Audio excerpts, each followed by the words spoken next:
Thank you. Thank you, William. Appreciate you. Call to order this September 2025 meeting, monthly business meeting of the Maryland Lynching Truth and Reconciliation Commission. As always, honored to serve as chair. I'm David, if you haven't met me by now. What's up? So very quickly, just to review our commissioners who are currently in attendance. Give me 1 second. All right. So Commissioner Millen, good morning. Commissioner Hughes, good morning. Commissioner Barnes, good morning. Commissioner Baker, good morning. Commissioner Armenti, good morning. Commissioner Coles, good morning. Commissioner Creary, good morning. Commissioner Parker, good morning. Commissioner Dupree Wilson, good morning. So I guess that still keeps us at our quorum. So, and good morning to everybody else. Just starting with the commissioners. Good morning to all y'all. All right, let's keep it moving. So moving along with our agenda. So approval of last month's business meeting minutes. So commissioners should have received those minutes along with the agenda over the weekend. Please share if there are any edits that need to be made to those minutes. And if not, is there a motion to accept the minutes as presented? So moved. All right. Thank you, Commissioner Curry. Is there a second? Second. All right. Thank you, Commissioner Millen. All those in favor, please say aye. Aye. Or raise your hand. Aye. Aye. All right. Any opposed? Any abstain? All right. Motion carries. The minutes are approved as presented. Moving along with my comments and a soul check. Like I told fellow commissioners, this is the final countdown. So I would do my Europe impersonation.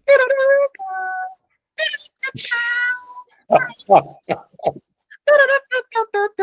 not gonna do the whole thing. Just y'all got the point. Okay, it's the final countdown. We are towards the end of this journey. First and foremost, I thank you all continuously for this journey that we have taken.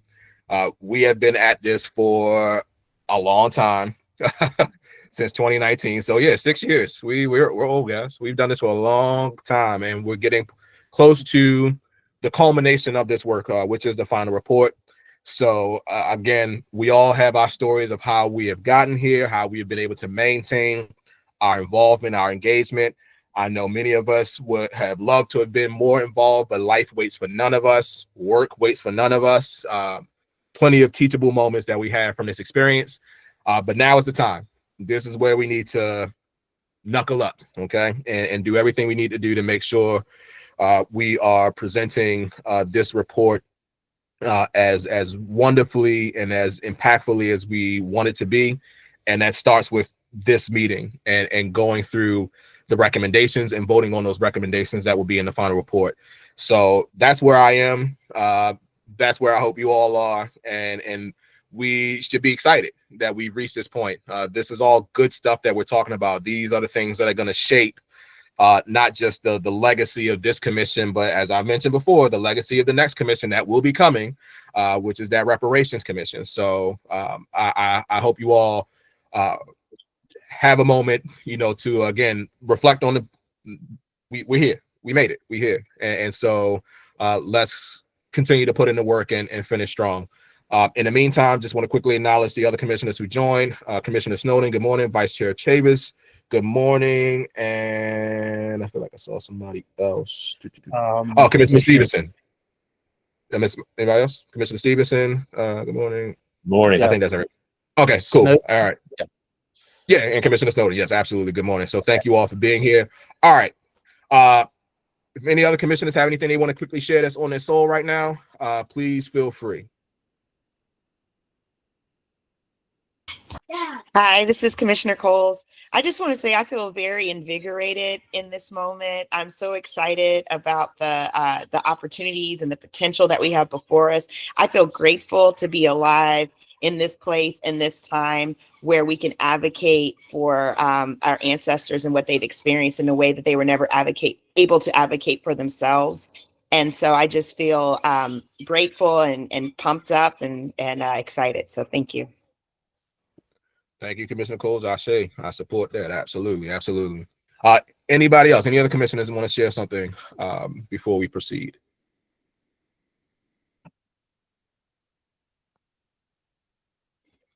All right, y'all all amped up too. Let's do this. All right, let's get to work. Okay, to members of the public, as always, we thank you for being here. If you'd like to introduce yourself, you can do so in the chat, name, affiliation, and as always, thank you for being with us and holding us accountable. Hopefully, your time and your energy has not been wasted being with us on this journey. Joining us, greetings. Good morning, Dr. Fisher Hickman. Thank you for joining us. So we will now move on to our committee reports. So to our committee chairs, if there's anything that you want to share before we get into the business at hand, please feel free to do so at this time.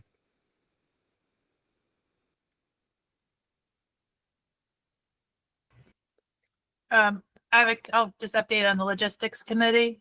That's all right. We are drafting a sort of recommendation that we hope will be included in the appendix of the report for future commissions, sort of lessons learned and things to be aware of. So, but that will just, the report writers aren't on, we're going to write that completely and then it'll be incorporated in. So there's a few folks I'm going to reach out to ask a couple questions, specifically Commissioner Armenti, Commissioner Creary, and Commissioner Fakunle. Chair Fakunle will just want to run by a couple ideas, make sure we captured everything. So, all right, sounds good. I appreciate that. Thank you. To any of our other committee chairs, minus Nick, because you gonna have to focus this morning. Yeah. we know what the main event is. Okay. Hear none, seeing none. Okay, main event time. Here we go. So the business at hand is that we are going to discuss and vote on the recommendations that we will declare in this final report. And so much appreciation to Commissioner Creary, Commissioner Coles, all those on the Reconciliation and Justice Committee, members of the public who have supported that committee, the executive committee. We've had our many meetings over the summer as well, to 3PV, to everyone who's gotten us to this point, to members of the public, to everyone who presented at our various hearings. This is what it boils down to, ultimately. What are we going to do about this? And so with that, Commissioner Creary, the floor is yours. Okay, well, thank you, Chair Fakunle, and thank you all for being here. Before we begin, I just have to give a shout out to the members of the Reconciliation Committee. What you're about to see, if you haven't already started looking at it, is the product of, I don't want to think about trying to quantify the person hours that have gone into putting this together. This was truly a community document. And again, I just have to single out particularly Commissioner Coles for all of the work that she has done in terms of helping to get this organized and making it presentable. And, and again, I've got a, big shout out to the members of the public who are not officially on the commission, but have contributed substantially to the work here, most notably Professor Michelle Gevertz, who unfortunately is not able to join us today, Counselor Stephanie Franklin, your contributions even unto the memo that you sent that I only got out this morning. And again, we're going to need to talk about that. Again, without the support of people like yourselves, we would not be here right now. So with that, part one, I guess, will be to look at the spreadsheet that we have put together, to which all members of the commission have access. I suppose I should probably put the link in the chat for those people who might not have it, and so that you can join in the conversation. Let me see if I can just find, where is the chat? There it is. Okay. So there is the link to the document. Now, is it possible to share screen? Okay, let's see if I can find, there we go. All right. Now, again, I mean, we were talking about, yes, having to vote on the recommendations. However, since we were, the Reconciliation Committee didn't meet until Friday, and even then, we're sort of working on finalizing the things that we had discussed, going as late as this morning. I think it was about, barely a half hour ago, we realized, we need another tab here to start talking about implementation. But what you will see here, and if I can actually get to the buttons down here, hold on one second, is each, there are now 8 tabs, and of which 7, pretty much follow the same format. Looking at, the type of reform, the specific recommendation, legal justification, any supporting testimony coming from any of the hearings, and then modification, if necessary, of existing or if we need to establish new law. The 8 tabs are criminal justice recommendations, symbolic recommendations. Hang on a second, there it is. Okay, that's right. I've got to move over here. Symbolic recommendations, education, media, mental health, material reparations, community healing, and funding, implementation, and monitoring. And as I said, this was the one that, as Commissioner Coles and I were going back and forth this morning, we kind of need this one here. So more on that in a little bit. Now, just to, again, give you, just to kind of walk you through what we have here. Each tab, except for the implementation one, starts with a broad summary. Again, just a quick paragraph to say, this is why this particular issue is here and what the rationale for including it is. And as I said, you can see, hold on, I've got to go back. Yeah, all right. We have that for each of the tabs here. So then moving down, each sheet has subsections. So in this case, criminal justice, we have police accountability, police training,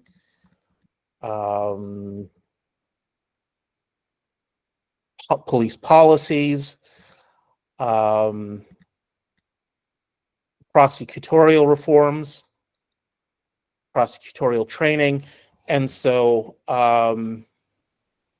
as you can see, there's a lot here. So as, because we didn't have this set, by the end of Friday, we figured it wasn't going to be feasible to send this to everybody over the weekend and expect people to have read through and be prepared to vote on all of these things today. So what we were thinking was to give people time to go through each of the sheets, look at all of the recommendations, and then if you have questions or comments or think there are things that we should add to it, and we have to be mindful of the fact that 3PV, our colleagues, are actively working on the final report, and we need to give them enough time to incorporate these recommendations as part 2 of the final report. We were thinking, if by noon on Friday, if people have questions or comments or think that we should add things to set that as the deadline. And we would ask that you not go in and edit, things that we have here. If you want to make a comment, you can go to the comments. Where is it? Hold on. I think you have to go to insert. That's right. Thank you. Go to insert and then where is it? Comments. I thought there was comment there. Yeah. Oh, maybe try edit. Okay. I'll look for it. Okay. No, I was looking for this, Isn't earlier. that icon at the top where you were hovering? Okay. Yeah, isn't that Yeah. it? That just lets you see that it. just I lets don't. you see it. Yeah, I'm just trying to Dr. remember. Dr. Curry, it was exactly where you were under insert, but there was a little gray scroll bar on the side. You have to scroll down to the bottom. It's the second to last item is comment. Thank you. You're Okay, so go insert comment, and then you can type in the comment on the box that you want there, and it will register here on the comments pane here.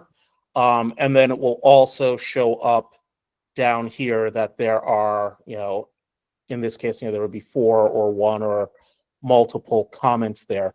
So please use the comments feature, going through insert to add comments if you think that we should change something or delete or add, but please do not go in and add or delete in the specific boxes, which is what we're trying to hand over directly to our colleagues at 3PV, Janice and Leah, who I cannot thank enough for the work that you've done and that you're continuing to do to move us forward. So let me stop here and ask if people have questions, comments, criticisms.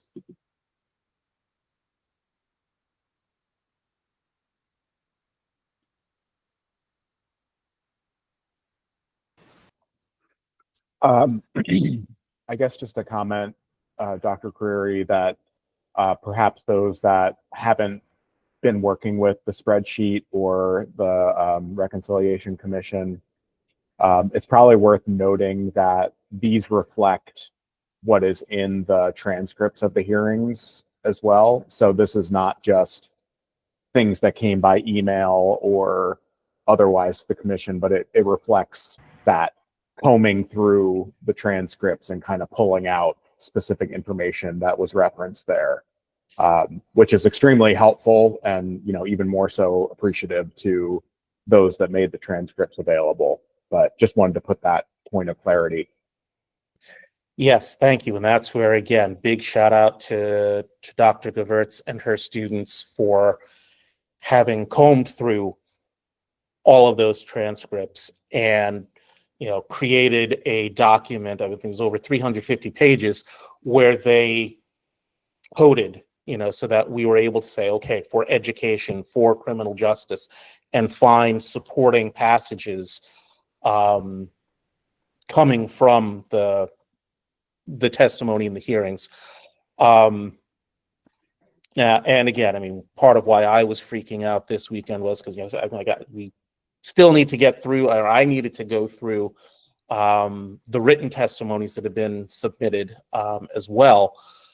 But yes, I think it's important to point out that this wasn't just the crazy ideas that came to me and Commissioner Coles and other members of the Reconciliation Committee. This is reflective of testimonies that have come through the hearings, and again, looking particularly at the the 2-day hearing, the reconciliation hearing that we did in April. Again, I wanted to go through the transcripts of both of those days to make sure that as many of those recommendations could be incorporated as well. So thank you for that, Commissioner Armenti. Commissioner Barnes.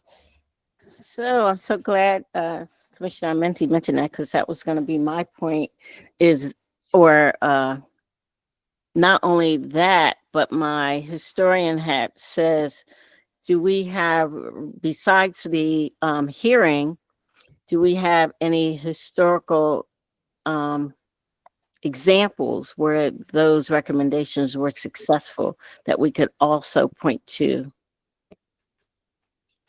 That's a very good question. Because again, as it is right now, we haven't, gone and said, well, based on, say, look at what California did or look at what South Africa did.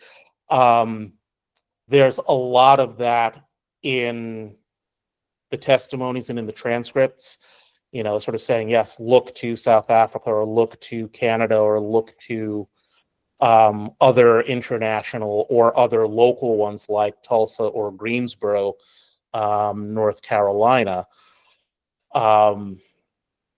And again, I know there were some people who were saying, like, I think it was Dr. Cheryl Grill said, well, yes, if you take a look at these chapters in the report that California put together, which again, I would love to go back through and try to pull out and try to incorporate some of those, but again, life is just kind of getting in the way right now.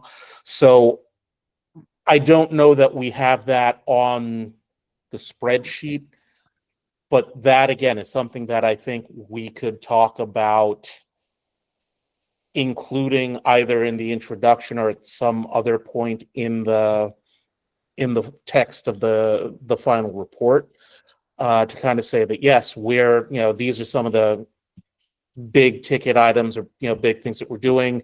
We're building on the work of these various commissions that have done similar kinds of work, and we may want to pull out some of those things.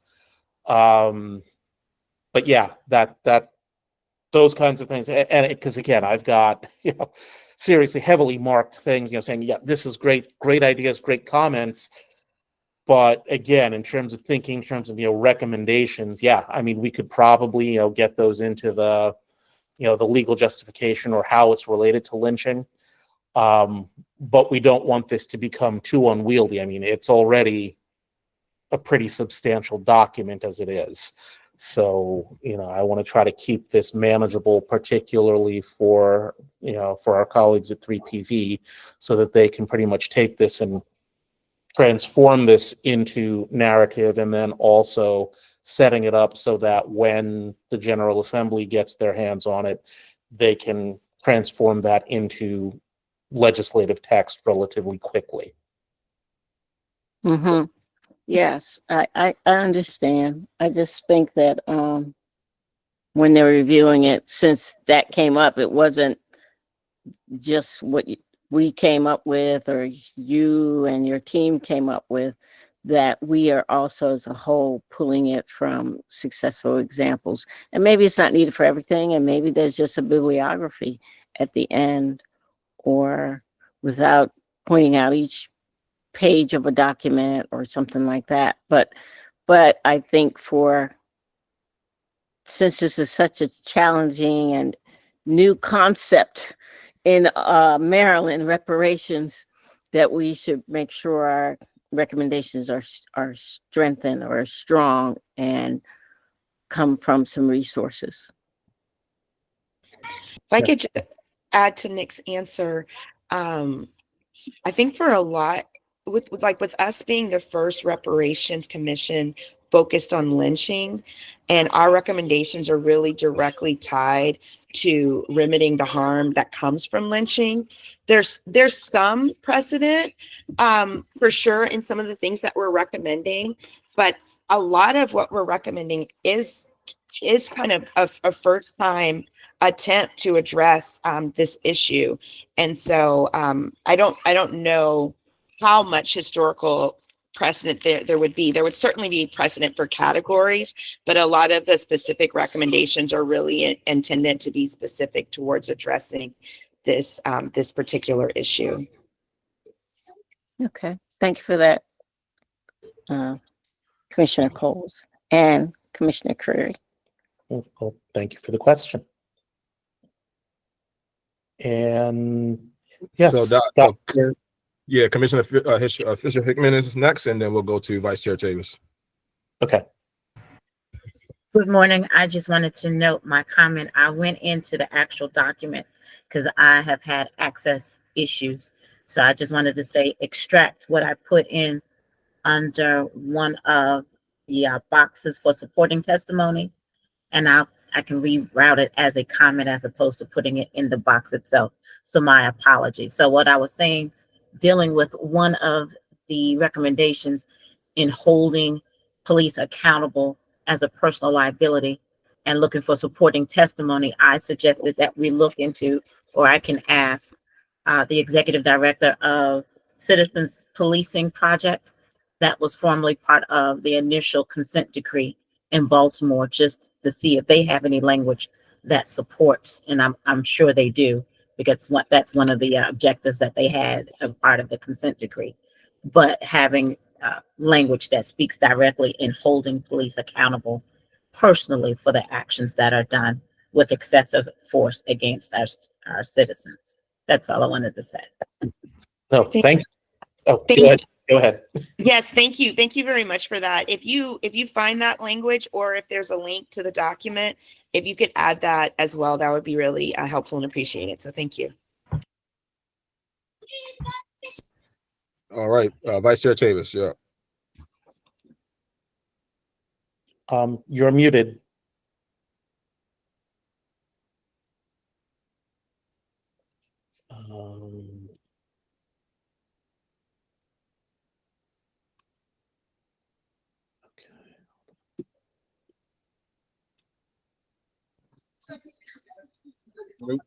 Anybody? Can you hear me?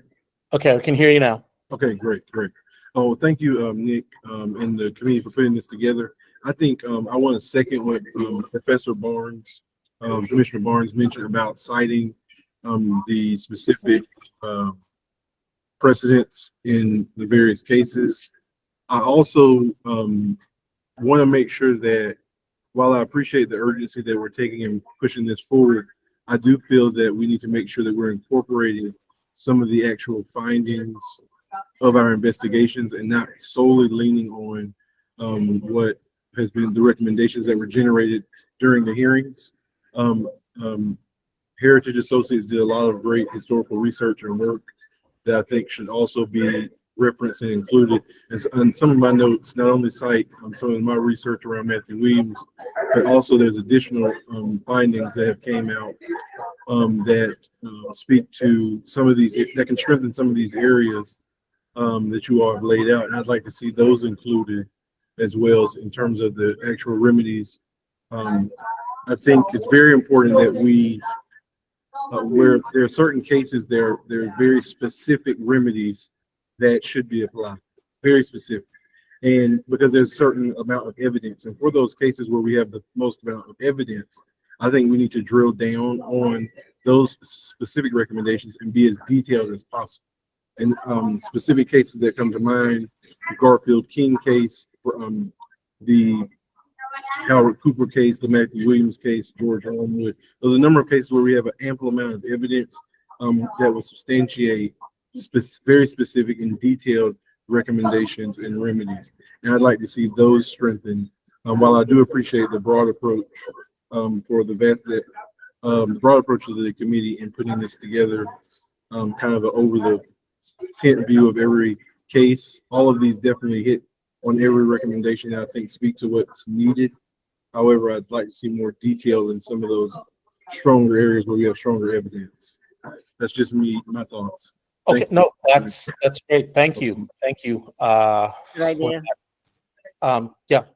I mean, at this point, I would say, I will, That's all I have. to include Great that, work. so if you could, as you're going through, and if you've got evidence or, information dealing with those findings, for example, again, looking and highlighting what Heritage Associates has been able to find, if you could include that, and, if need be, we can set up another column, so that we can get those sorts of things in there. But at this point, it's an all hands on deck kind of situation. If there are things that you want to see in there, put them in there at this point, because we've focused on getting things out of the hearings, because again, we thought that was sort of really important. But then for the work that the research committee has done, yes, we want to get that included as well. And again, a lot of that is going to show up in the first part of the report, sort of dealing with the case studies. I think it's also important to point out that, again, we've been advised by the attorney, our colleagues in the Attorney General's office, that we need to keep the report to about 100 pages, the full text of the report to about 100 pages. I'm tempted to say maybe if we can sort of have a little wiggle room and get up to maybe 150, but that a lot of things, particularly the case studies, are going to have to go into appendices at the end. And that's where I think also a lot of the new information and the research findings that Heritage Associates and others, affiliated with the research committee, will be able to find that, that's where a lot of that information is going to reside. We can talk about that and refer people to it in the main text of the report. But if we've got that severe page limit that we have to work with, we need to at least be mindful of how we're going to incorporate that. So I think we need to, again, if you've got things that you want in there, now's the time to put them in. And again, as I said, we focus primarily on the hearings. But if there are other things, and again, for example, as Commissioner Fisher Hickman was suggesting, if she's got other language that she's able to identify and incorporate, then yes, please do put that in there, and that will then go to 3PV for them to work their magic. Yeah, and I want to be clear as well, Nick. I don't want to take away from the page limit. And I think what I guess myself and Commissioner Barnes are arguing, I don't necessarily think it's going to be take away from the page limit as much as I want to make sure that if there is a recommendation that we make, that those who are reading it, legislators and the governor and others, will be able to see a direct citation, specifically of precedent, but also these are the amount of communities that are directly impacted by this specifically, and this is the evidence, right? So that could go to our appendices, specifically in the case of Matthew Williams, where in my book I published a list of all of those who were involved in the lynching, all the way from the state's attorney, the judge who was involved and culpable and complicit. And these are examples. There's a few other cases where you have very similar involvement from state and local officials. I think we need to have a running list of those names of the agencies and individuals that should go in the appendices. But by no means I'm saying that we should, include that in the narrative piece. But I think if there's a way to note that, not only in terms of supporting testimony, but to your point, it makes sense to maybe add an additional tab where it applies, supporting evidence or something like that. That's kind of where I was going. I wasn't meaning to. That is fantastic. That is great. I mean, and I think that is something that, somewhere in the body of the report, we can say, hey, this is in there. It's like we have this, and that is in appendix, 143 on pages, whatever. But, here again, I'm going to say, if you've got that, add it, so that, because again, if you've got that list, and I know we've got a folder where there's a whole lot of stuff that's probably going to get put in those appendices. If we can get that stuff in that folder as well, that's just going to make it that much easier to compile it all once we get to that point. But yeah, as I said, if and it's not just for you, Charles, but for everybody. If you've got information, or if there are things that you want in there, this is the time for you to put it in. You know, we've set up the structure. I may, you know, ask Commissioner Coles if you could set up that column for, you know, the historical stuff. That would be wonderful. If not, let me know and I can, you know, I just made an edit in the document because I love the idea of supporting evidence. And I think testimony is a form of evidence. So I just changed that column label to evidence/testimony. I think either could fit in there perfectly. And so again, yeah, if anyone has anything they want to add, just go ahead and plug it in there. That would be great. Yeah, and I think for the sake of time and maybe to simplify it, I have screenshots and lists that I think I'll reach out to Nick and Chris, excuse me, and David to figure out with the Howard Cooper case and other cases where we have those similar lists. If we can just, would it be okay for us to just provide like JPEGs or images of those lists and cite them, or you want them transcribed already out? Yeah, I think, well, just because the report writers would then have to sit there and retype everything, it would be much better if you could cut and paste the text as opposed to a picture, because that's just going to make it harder for them. Perfect. And if what you have is too big to fit in the format of the spreadsheet, then just, you could send it to us and the report writers as a separate document, making clear what it is. But because it sounds like it may not work for this format, and that's fine. Yeah. All right. No worries.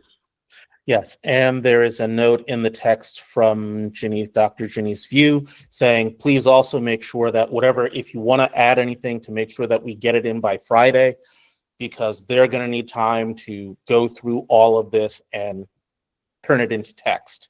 And as any of you who have done any kind of professional writing know, that's going to take time. So if we can be mindful that we want to get this information. And Sophie is asking to copy her on anything that you send, so that we can have that in the big folder that the OAG staff has been collecting as well. Okay.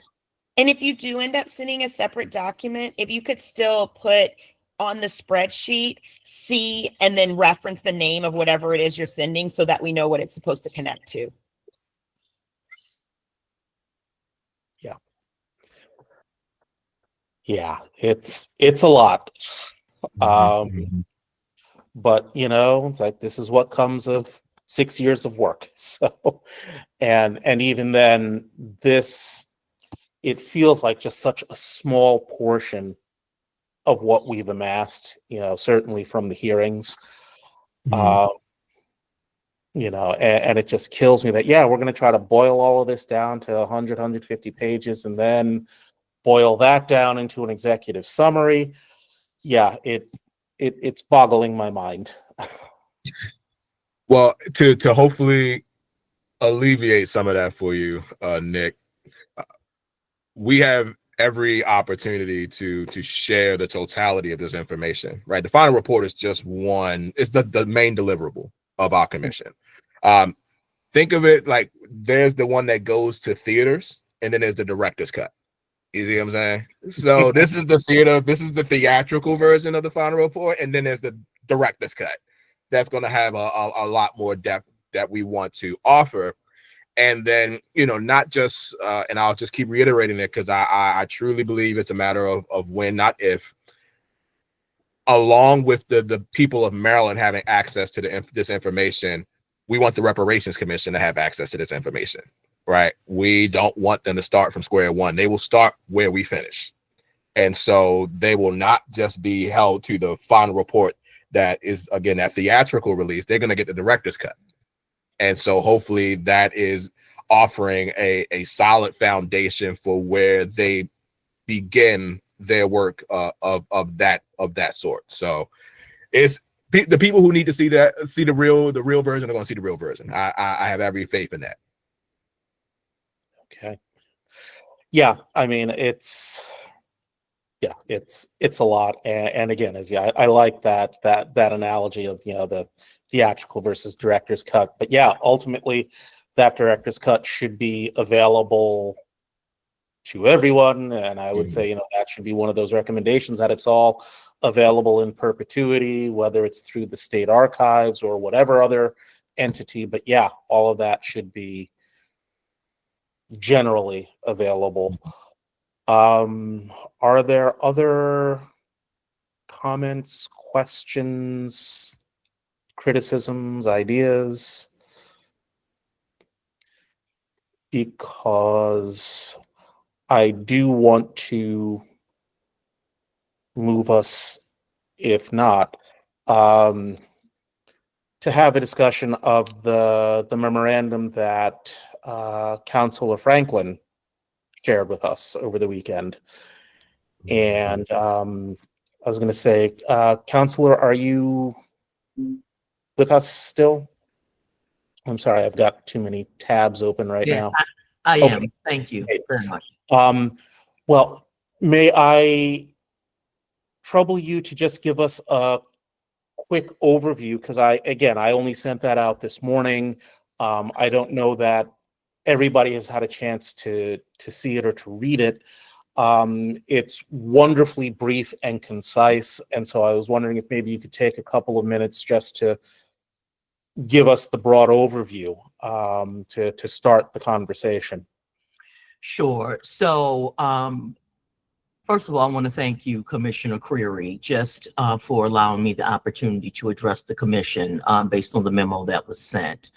The Reconciliation Commission worked very hard, and we've had some challenging conversations around this issue that have gotten very in-depth, but I think have been very fruitful.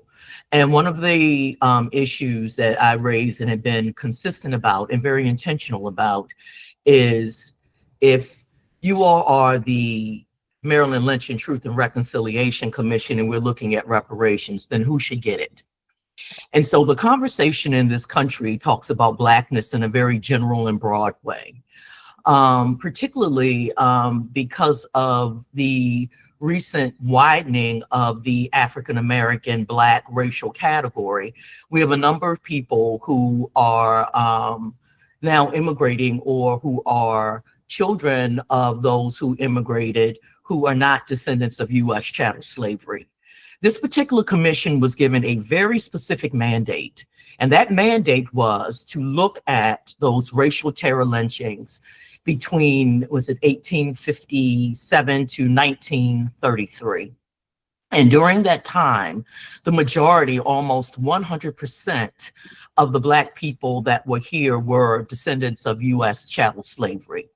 And I think when we start using the terms like Black, general Blackness, or African American, we begin to lose who actually were harmed by this atrocity. And so I've been very intentional about using that language, either U.S. descendant of chattel slavery or American descendant of slavery, because we have been, and it is my lineage, and it's, I'm sure, other people's here on this commission and in the public's lineage. We have bared this burden for centuries. Not only did we build the country and were harmed doing it, and positioned this country to be the most wealthiest country and powerful country in the world. And again, you know, when I look at the cotton industry, along with all of the other products that we harvested, but we have been the specific target of intentional policies that have harmed us for generations without redress. And I think this broader conversation about Blackness, or even how we're naming African American, even though it was Jesse Jackson that put forth that name, particularly for those of us who descend from U.S. chattel slavery, it's now being broadened. And so with that said, the memo kind of highlights and it gives some support to say that the majority of people during that time period that you all have been charged with looking at racial terror lynchings, they weren't even here. So prior to 1965, 1965 has been that demarcation because that's when the Hart-Celler Immigration and Naturalization Act was passed, where it broadened the people who could come to this country. Because prior to that, it was mainly European or certain people from certain islands. They were not letting other Black people, other people of Asian descent primarily, or of Latino descent, so on and so forth. They were not here. They were not allowing them to come to this country. So in saying that, the numbers of other Black people that were here during that time period that you all are charged with looking at is negligible. It was actually left of the decimal point. And then I've provided some, again, citations to support this position that I am arguing and that I am taking. And so with that, the articles also show that, particularly from the Pew Research Center, that the majority of, at least I'm going to highlight here, those from the continent of Africa came, more than 50% of them came after 2000. The year 2000. There were Caribbean folks that were here around the 1965, but the numbers were not very large. I say this because if we're looking at a legal framework, and it was Vice Chair Chavis who talked about these specific examples and being able to show that, it's going to show that the overwhelming, almost 100% of the people that were harmed by the racial terror lynchings in Maryland were those who descended from U.S. chattel slavery. And I don't think that we are being fair or just in including every Black person in this who was not harmed. And I want to be very, very clear about that. It's erasure. It's cultural dishonesty. It's cultural experience and history dishonesty. We've gotten enough of that in this country. It's time for us to be very clear about who this harmed and who this perpetually harmed.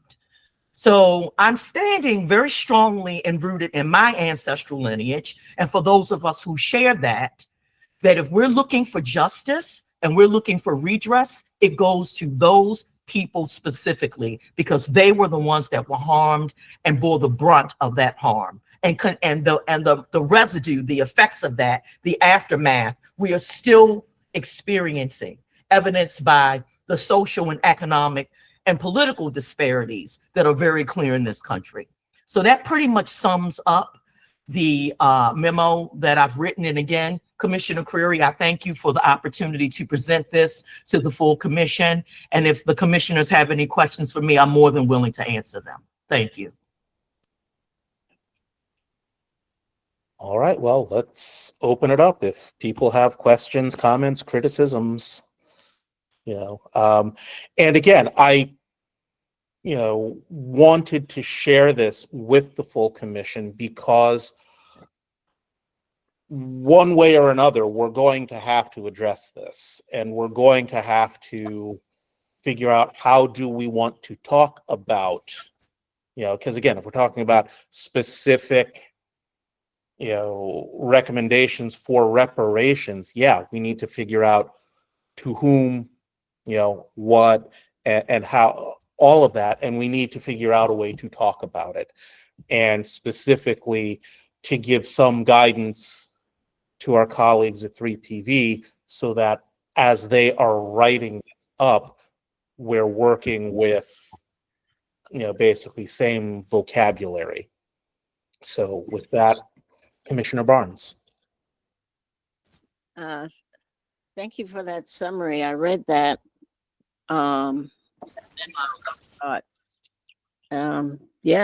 Those are all very good points, And I think if we are going to adopt that language, that we should explain it in the beginning so that it avoids any question as to all those discussions that led up to that language.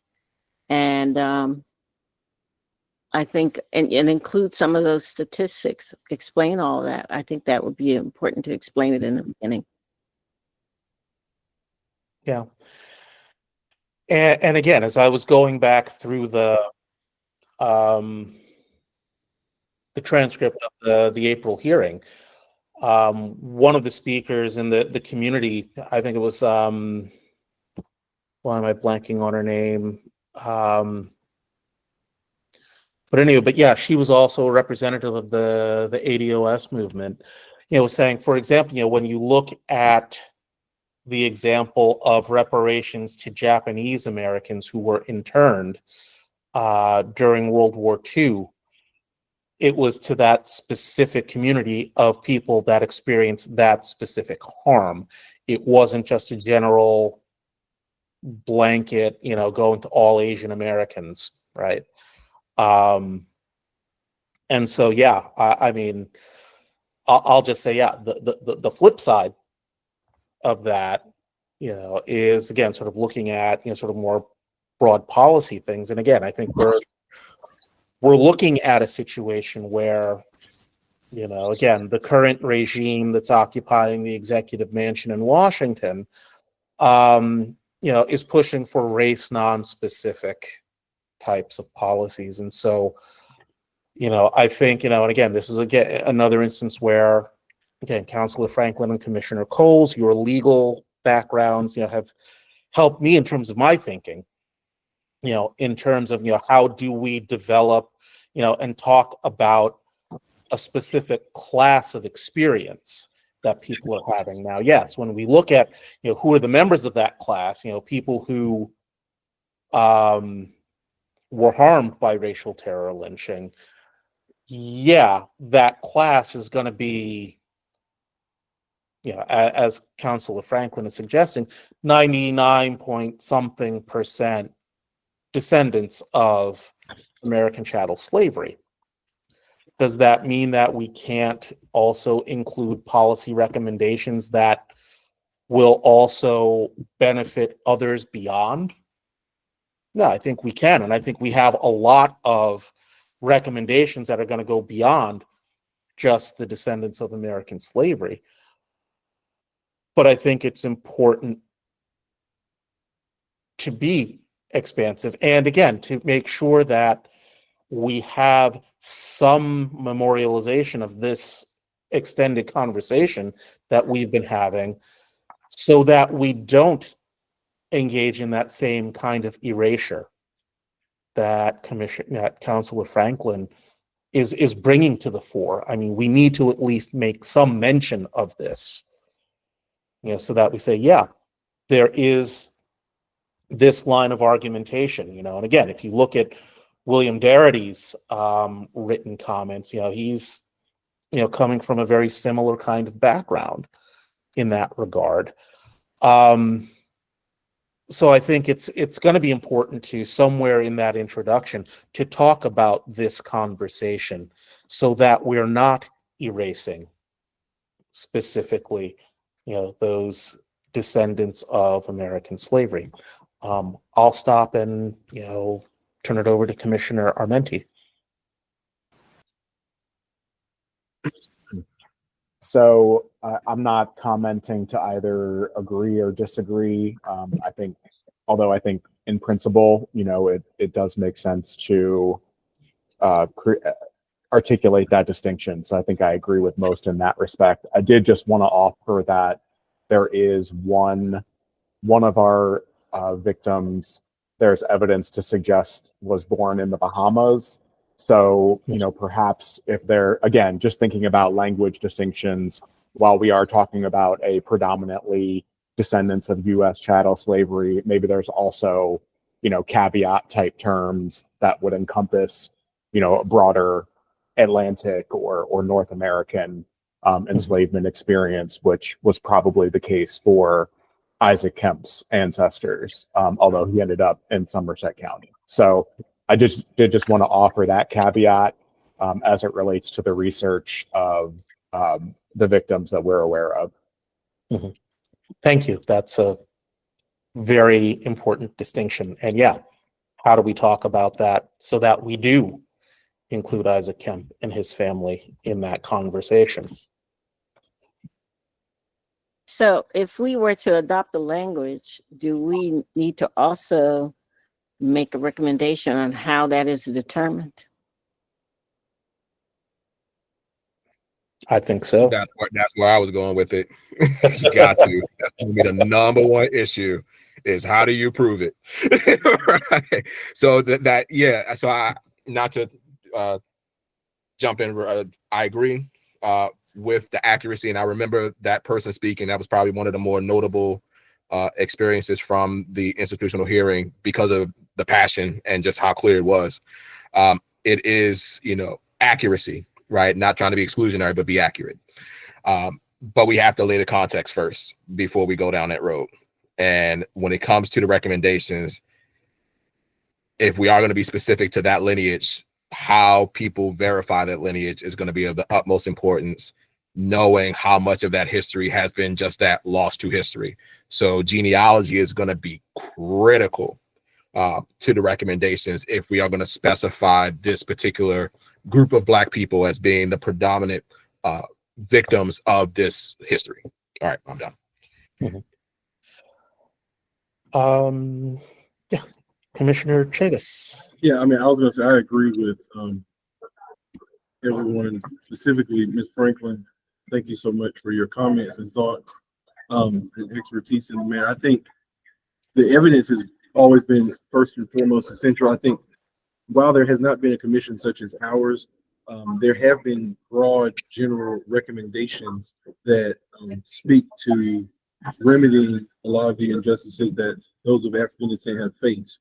And I think what we have an opportunity to do is to show the have an actual scientific process where we've investigated these cases, and based on each of those individual cases, these are the remedies, right? There's already been a lot of broad studies done around reparations, and from those in the reparation circles, what is argued is that we need reparations that are tied to direct receipts, right? And we have ample amount of receipts in the research that has been compiled by this commission, and I would like to see that highlighted and guided our recommendations. While I think all of the recommendations that are presented at the hearings are essential, if they're not cannot be directly tied to a community, then should we include them? Because we don't want to just include everything that without the evidence and without detailed information, specific examples, which is why I highlighted in the beginning we needed to have those examples, right?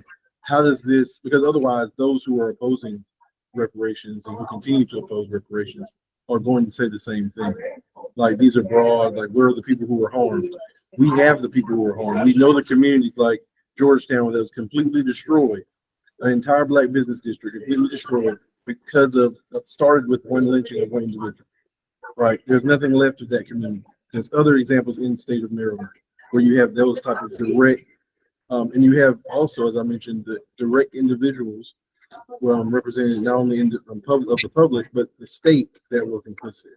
Okay, so what are the tangible recommendations and reparations for those specific cases? What does that look like? I felt like I would like to see more of that, but I know that takes more time.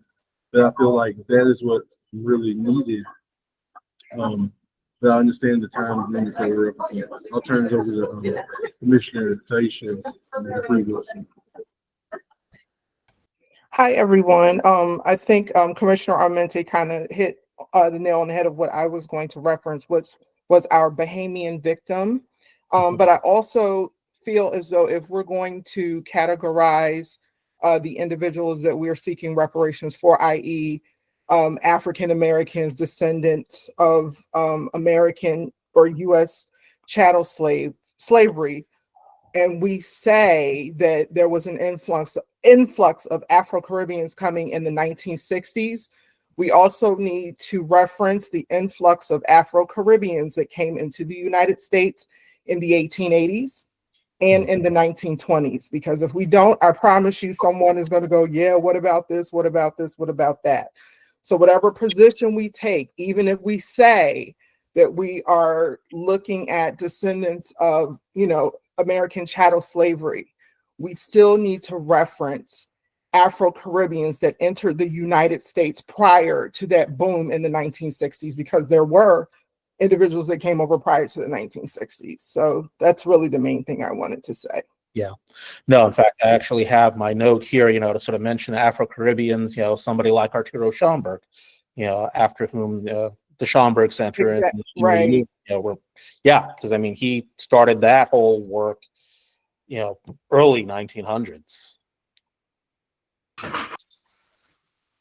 Hi. So I just want first I want to thank Steph for all her work and team to assist you up and giving us such thought-provoking things to consider.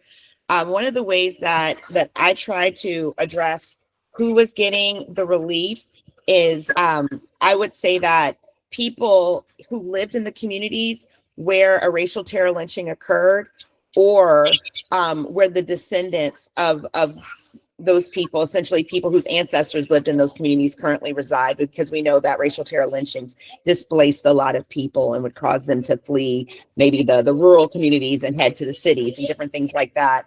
And so if we look at all the places, all the counties where we've held our hearings, all the places that racial terror lynchings occur, and then also where the descendants of those people would live, that is going to cover a huge swath of the Black native, the Black longer standing Maryland population. And then the other thing I just want to note is that a lot of our recommendations are broader policy based. For instance, if we're making changes to police accountability metrics, that's not the type of recommendation that's going to be limited in terms of who benefits. Everyone in Maryland's going to benefit if the police can't shoot you without cause. But then there are the material recommendations that are more specific, and it's not just it's primarily in the material recommendations tab, but it's not limited to that. It also pops up in other places. For instance, the education tab has things about scholarships for people to become teachers. The mental health tab has things about scholarships for people to become therapists or have access to therapy. So it does cross over multiple tabs, but I just wanted to draw that distinction between where I think it would be most relevant to narrow the beneficiaries is when we're really talking about things that just Black people, African Americans, Black Marylanders would benefit from, versus the broader policy prescriptions that I would say constitute probably more like 65 to 70% of our recommendations are more in that larger reform bucket. And then another maybe 30% are more financial, pecuniary, those types of things. So I just wanted to explain that. Thank you. Yeah. Commissioner Snowden. Yeah, what I would just like to share, this is a huge issue. It's not one we should take lightly. Part of the politics, and I do mean the politics of getting things done, is to understand the political environment that we're in. And I'm not sure it's wise for us to start off with creating some divisions in the community that we're going to need people who would be more likely to support reparations, but if they feel that they've been excluded. The fact of the matter is Malcolm X's mother, under the proposal, would not benefit. She came here in 1947. She was not part of, the descendants of slaves. I think this discussion requires us to really give some thought to what will happen in our community. And one of the things that we don't do enough is have this exchange of ideas and views. I know at the national level, and Sister Franklin may be aware of this as well, at the national level, part of the problem with reparations have been getting the Congressional Black Caucus all on the same sheet of music, and being able to get them to agree that we should limit it. In fact, there's no agreement that it should be limited to just the descendants of slaves. I really think we really want to give some thought to whether we should advance this in this particular proposal, because a lot of attention may be focused on that issue rather than these other larger issues that we want to do. But B, I also think we need to have some conversation. I happen to have been around long enough and have some longevity here. I remember the whole discussion about why African American was chosen and replaced Black, and I remember the controversy that came from that. And I'm well aware of the day that there are people who believe that the term African American is inappropriate to have an entire continent connected with a people. And, you know, we have this discussion, but it's not something I think we should do hastily. We should give some really consideration to it. I know that there are members of the Maryland General Assembly who are from the Caribbean that we may create some unnecessary issues with. Thank you. Yes, Commissioner Coles, you're muted. Thank you. Just want to say one other thing, and now I have a crying baby running towards me. Give me 1 second. All right, sorry, I had to give him a kiss. Sorry about that. One other thing that we've talked a lot about in the reconciliation subcommittee is that I think there's also a legal lens that we have to apply in terms of you know, strict scrutiny being applied when you talk about race, and versus maybe we can not have strict scrutiny applied if we're talking about, if we're focusing more on the experience of what people suffered, the harm that they suffered, in this case, the racial terror lynchings, and the communities, not just the descendants of the victims, but because racial terror lynchings were intended to strike fear in the heart of the entire community, everyone in that community was harmed, and as well as their descendants. And so I think that is something to think about, which ties in to, I think, Stephanie's you know, points about who was actually harmed, who was actually affected. And I think the closer that we can bring our material harms to directly intersecting with those who suffered the harm, the stronger the legal arguments are for them to survive scrutiny. If someone did, you know, come here from a different country where Black people are 5 years ago, it doesn't make practical sense that they're getting a scholarship to address the descendants of racial terror lynching victims. And I think it would make it easier to strike down our legislation if it does do that. And so I do think that's something important to keep in mind, making sure that the harm and the remedy are very closely connected. Before we go to Ms. Councilman Franklin, I do want to support that idea, thinking of it from a legal standpoint, connecting it more with experiential lineage than perhaps racial or ethnic lineage, right? And to Commissioner Creary's point, there's nothing stopping us, and I think Commissioner Cole, you kind of expressed this. There are going to be those remedies that are more directly aligned with the experiential lineage, right? And then there are going to be the recommendations that, like you said, are going to be beneficial for all Black people, right? And all people by extension, quite honestly, right? Not just Black folks, but Black folks disproportionately, but everyone overall. So as a reminder to everyone, when it comes to these recommendations, yes, we want to be as healing as we can, as thorough with our healing as possible, and to make sure it holds up in court now more than ever. That's the other part. We want these things to happen. All right. So the more that we can, again, be truthful, because Ms. Franklin, I agree with you. Accuracy is important, no doubt about it. And we are looking at it from the sense of historical and experiential accuracy. And we can still do so in a way that is recognizing that lasting legacy of racial terrorism, which, you're right, at this point, doesn't matter what your experiential lineage is. If you got a certain skin color, it's going to affect you. That is a balance that we have to strike. And there's certainly what the law calls for us to do, and there's what the greater purpose of this commission is asking us to do. And that's another balance that we're looking to strike as well. So with that, I will shut up again. Ms. Franklin, the floor is yours. Thank you, and thank you all for your comments. And there are some specific comments that I want to address.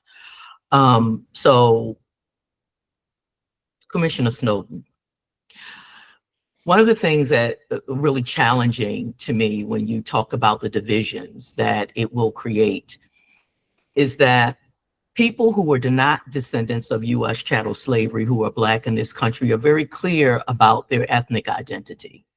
They will say that they are Jamaican American, or that they're Haitian American, or that they're Nigerian or Ghanaian American. But when we, as descendants of U.S. chattel slavery, say that we are this, then we're creating a division. I disagree with that wholeheartedly. It is who we are. It is our lived experience. And for us to, in my opinion, cow to gaslighting about that we're creating the division is a problem. The information that you all have collected in terms of racial terror lynching, and quite frankly, a number of other categories, are the facts. They are history.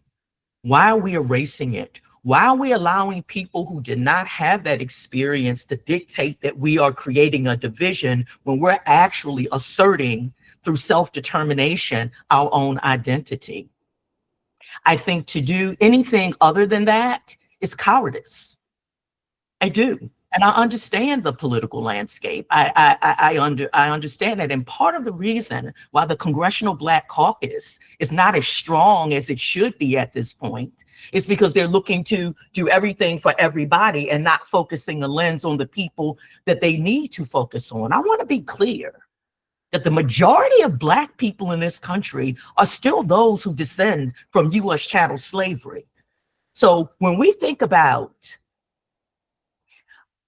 trying to placate others who are not in the majority, they are not the majority of Black people, and whom, depending on where they have migrated from, came here and as a different class of people who benefited from policies and programs that were specific to those who descend from U.S. chattel slavery because of the history.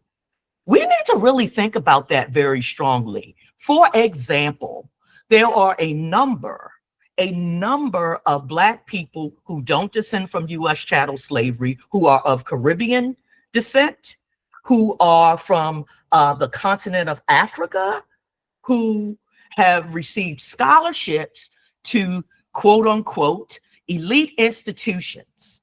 There was a study that was done where 1 out of 5 young people that were admitted to these quote unquote elite institutions were descended from U.S. chattel slavery.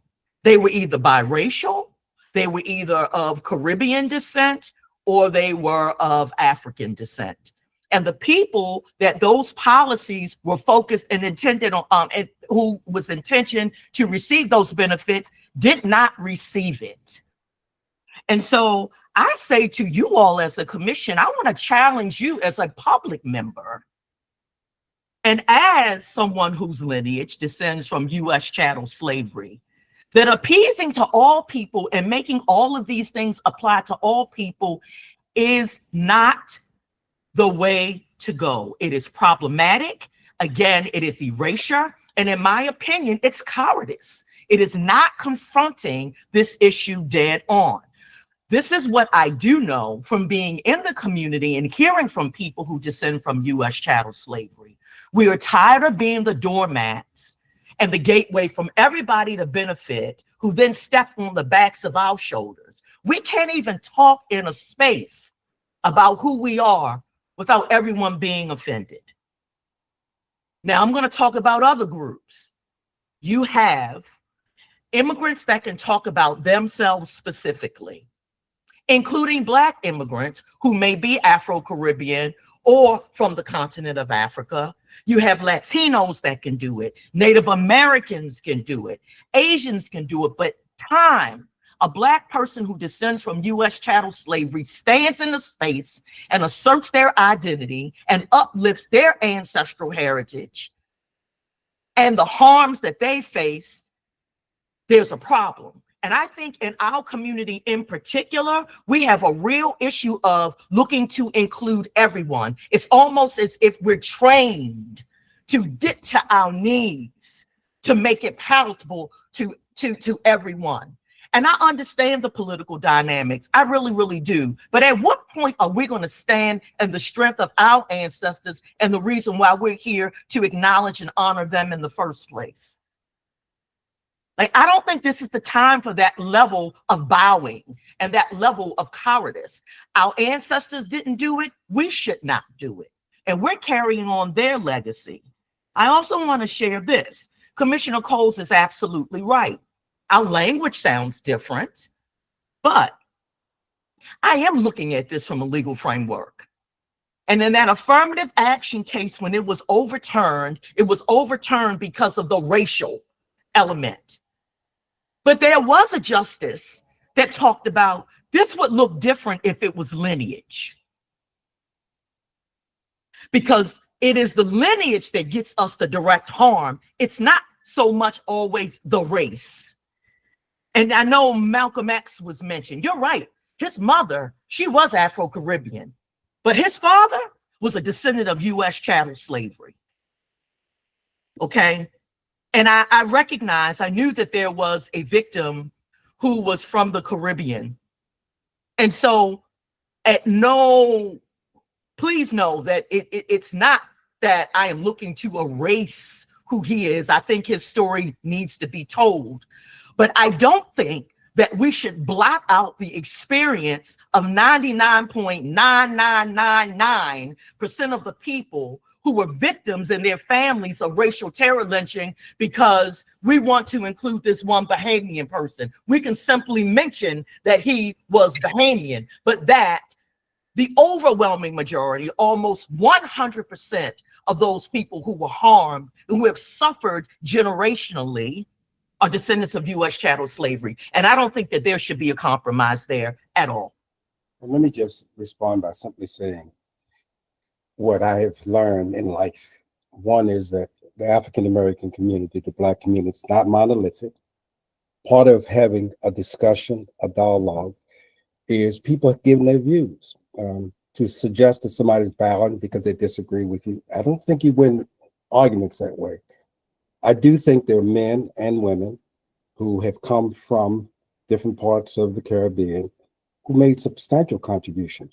Stokely Carmichael under this would be someone who would not be able to be compensated. I don't think the debate should be, what concerns me greatly is that we tend to kind of focus on what Black people have been harmed the worst. You mentioned Malcolm X's father, who allegedly was killed by a white supremacist group by putting his body on the thing. I don't think they checked to see whether his wife was Caribbean or not. They did it because of the color of his skin. All I'm simply saying to the group as a whole, and we could debate this forever, but I just think that it does not hurt for us to have a discussion. It does not hurt that if people have a different point of view, and there are people who have different points of view, who happen to be in leadership positions, that we just take that into account. And if the goal, and I assume we all share this goal, if the goal is to try to get as many of these recommendations implemented as possible, trying to be strategic, trying to look at what's in the General Assembly now. We have a governor who obviously is not a descendant of African-American heritage here in America, chattel slavery that is. And we have other people who are in key positions. And all I'm just simply saying is, as we go forward, maybe this is an opportunity for us to have a discussion internally. What's the best way of going forward? Having been part of the political process, I think I understand very clearly that people don't always get everything they want. So people try to prioritize those things that are more important, the most important, to get it through. And all I think is we go forward, there's another commission, which by the way will have that responsibility if it's established. It's going to be the Reparations Commission, not this commission, that's going to determine who gets what through the reparation process. This commission was not set up, quote, for reparations per se. But saying all that again, I think that you'll find that there are people in leadership positions who respectfully disagree with your point of view, and we've got to figure out how we can work with them in order to achieve the goal of making sure that the recommendations that are made are eventually implemented. So my difference with you has more to do with it being strategic, because I've seen over and over again purity. People take these very pure positions, and they feel good about it, but nothing gets done. There is a system that exists whether we like it or not. There are people in positions who's going to have to say yeah or nay, whether we like it or not. And I'm trying to figure out how do we negotiate and navigate that system that exists. That's all. So for whatever it's worth, I just think that it would be wise for us to at least give more thought as we go and make these final recommendations. Well, thank you for that, Ms. Franklin. Thank you for that, Commissioner Snowden. Yes, it's not. I'm grateful for this conversation because it's not the easiest, right? And I, for one, and I tell all people of color this, I'm not trying to get into a pissing contest about who suffered the most. Injustice is injustice. That being said, there is a value to accuracy that I will uplift. And with that being said, there is a balance that we're trying to strike. And with that said, there is a political process that we are navigating.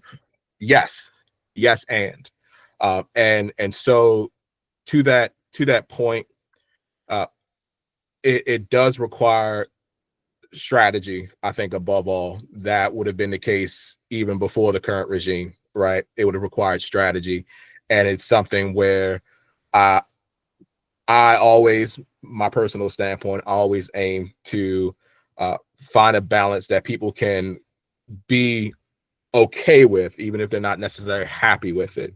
I do think there is still a value, even if it doesn't show up under material recommendations or repair, that we do acknowledge the context under which racial terror lynchings in this state occurred.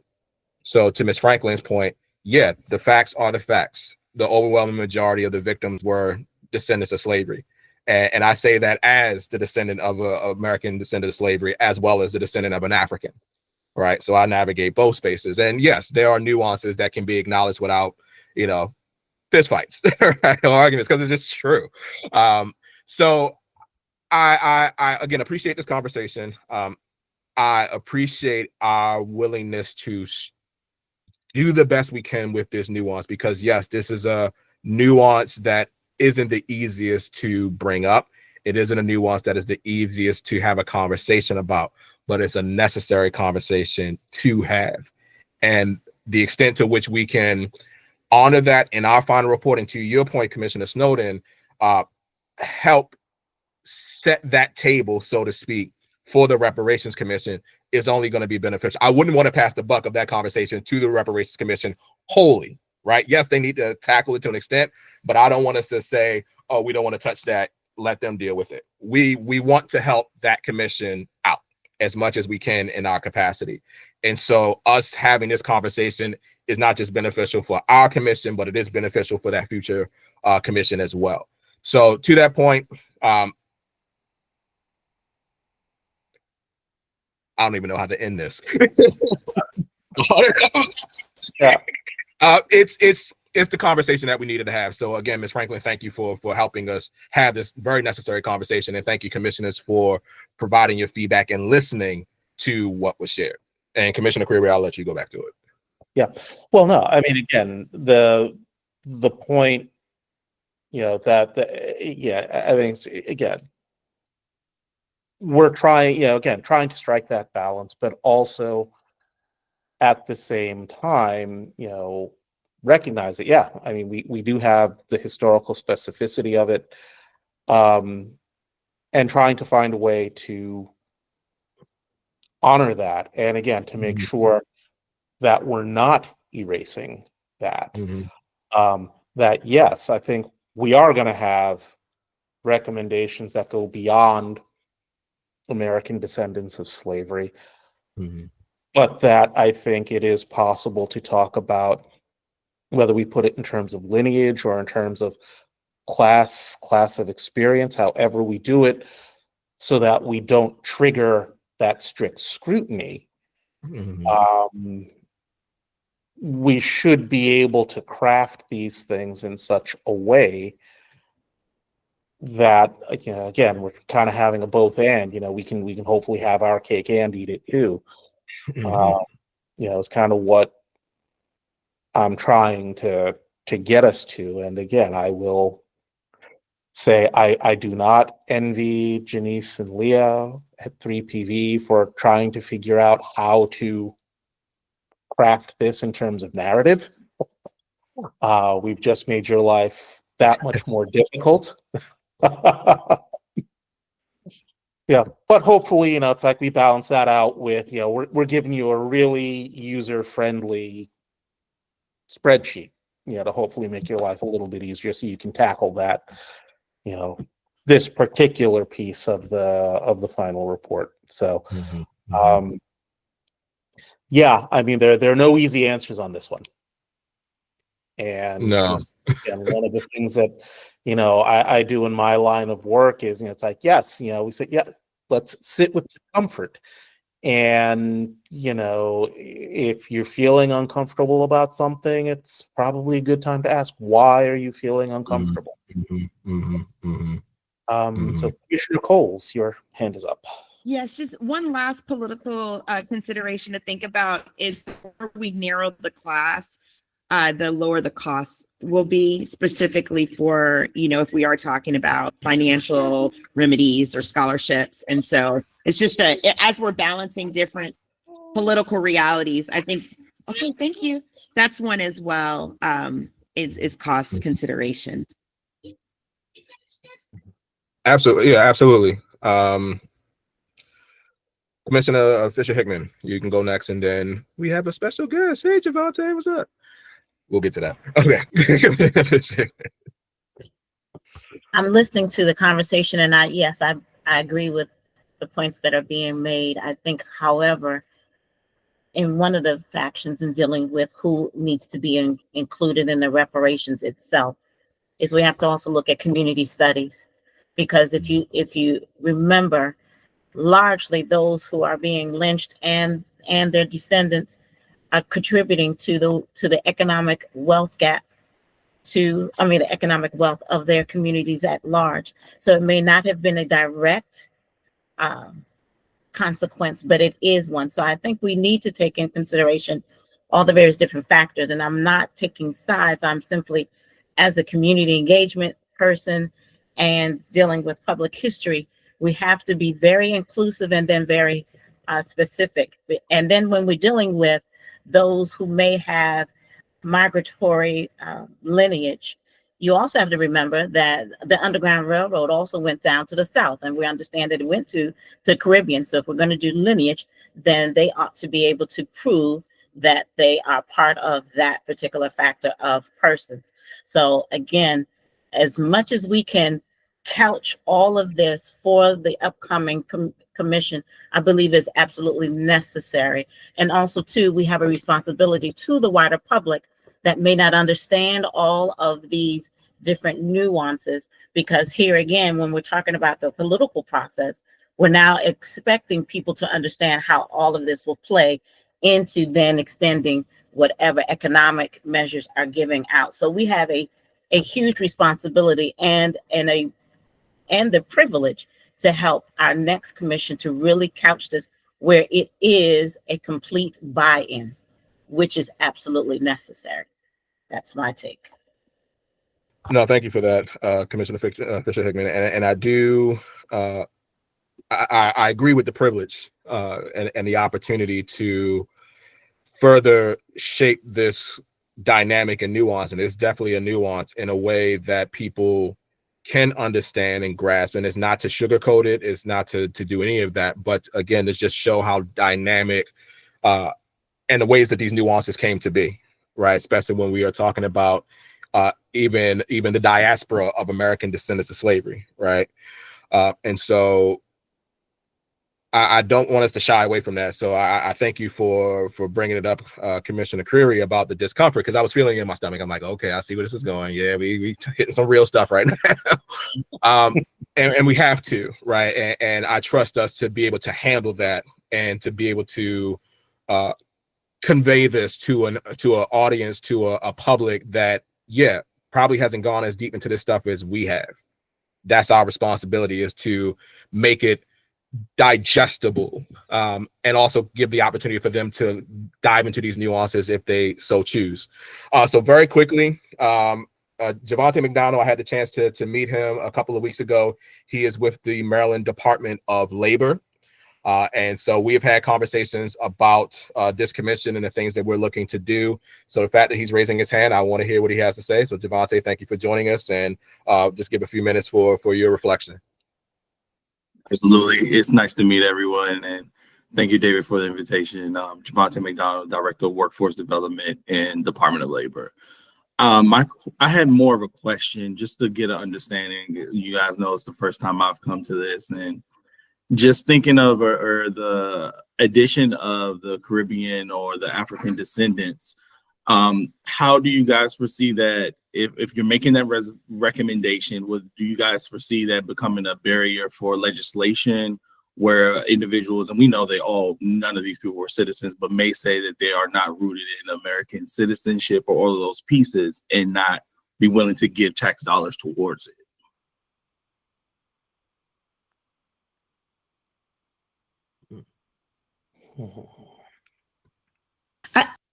I'm not sure I understand your question. You're saying the Black Americans who were subjected to racial terror lynching, you're implying that they weren't citizens? I don't think I'm clear on what you're saying.